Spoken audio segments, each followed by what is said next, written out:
आप देख रहे हैं संविधान और कानून SK लाइव न्यूज।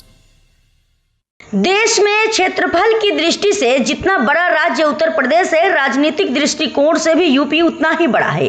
सबसे ज्यादा विधानसभा सीटों की बात की जाए या सबसे ज्यादा लोकसभा सीटों की, दोनों शर्तों में यूपी ही शीर्ष पर है। लेकिन एक और चीज है जिसके लिए उत्तर प्रदेश खूब सुर्खियों में रहता है, वह है सियासी जंग। जी हाँ, उत्तर प्रदेश की राजनीति में जितने राजनीतिक हंगामे देखने को मिल जाते हैं, वह केंद्र की राजनीति को भी प्रभावित करते हैं और सियासी गर्मी को और बढ़ा देते हैं, जो राजनीति को रोमांचक बना देते हैं। अब देखिए, लोकसभा चुनाव में जो बीजेपी उत्तर प्रदेश की 90% सीटों को कब्जा नहीं का ठान चुकी थी, वही बीजेपी आधे से भी कम सीटों पर सिमट गई। वहीं जो विपक्ष अंत तक भी सीट शेयरिंग के पेच में उलझा रहा, वह विपक्ष सत्ताधारी पार्टी पर उम्मीद से ज्यादा हावी रहा। यह सब हुआ ही था कि राज्य में उपचुनाव आ गए, वो भी उन सीटों पर जिन सीटों को लेकर दोनों ओर से बड़े बड़े दावे किए जा रहे थे। इन्हीं उपचुनाव की तैयारियों के बीच समाजवादी पार्टी के राष्ट्रीय अध्यक्ष अखिलेश यादव ने बीते रोज अपने ऑफिशियल एक्स हैंडल से एक पोस्ट किया। हालांकि ये पोस्ट महज 6 शब्दों का था, लेकिन इन 6 शब्दों के मायने भी बहुत बड़े हैं।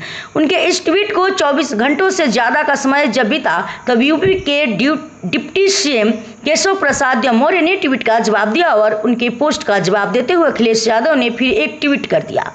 सुनने में यह ट्वीट वार जितनी रोमांच लगती है, इसके सियासी मायने भी उतने ही बड़े हैं। बीते रोज अखिलेश यादव ने पोस्ट किया, मानसून ऑफर 100 लाओ, सरकार बनाओ। दरअसल यूपी विधानसभा में 403 सीटें हैं, जिनमें से समाजवादी पार्टी के पास इस समय 105 विधायक हैं और बहुमत के लिए 17 का आंकड़ा चाहिए।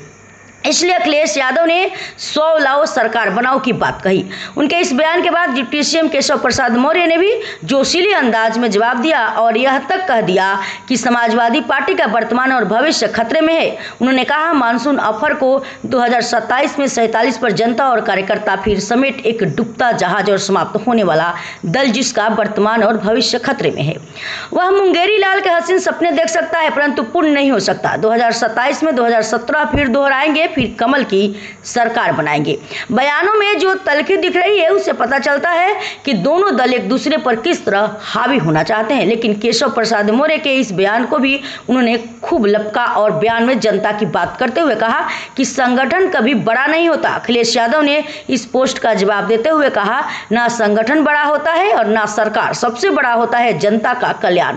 दरअसल संगठन और सरकार तो बस साधन होते हैं, लोकतंत्र में साध्य तो जनसेवा ही होती है। जो साधन की श्रेष्ठता के झगड़े में उलझे हैं, वो सत्ता और पद के भोग के लालच में है, उन्हें जनता की कोई परवाह ही नहीं है। भाजपा सत्तान्मुखी है, सेवा मुखी नहीं। हालांकि अखिलेश यादव के मानसून ऑफर पर नजर डाली जाए तो प्रैक्टिकल नहीं लगता, क्योंकि किसी भी सत्ता दल के 100 विधायकों को तोड़ना आसान नहीं है। बहरहाल, बयानबाजियां के ट्वीट वार पर आप क्या कहेंगे, हमें कमेंट करके जरूर बताएं। खबरों के लेटेस्ट अपडेट के लिए इसी तरह हमारे साथ जुड़े रहें और इस वीडियो को ज्यादा से ज्यादा शेयर करें।